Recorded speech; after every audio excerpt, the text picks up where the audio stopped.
How to add another user account in Windows 11. First, open Settings from the Windows search bar. From the left-hand menu, click Accounts, then select Other Users. Under Other Users, click Add Account. Windows will ask how the new user will sign in. If they have a Microsoft account, enter their email or phone number.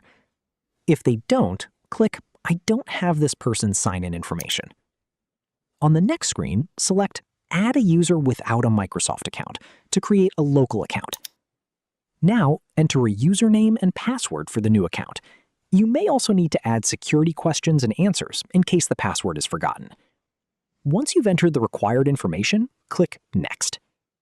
The new user account will now appear under Other Users. From here, you can select the account to change its account type or remove it later. And that's it. You've successfully added another user account in Windows 11, allowing someone else to use the same PC with their own account.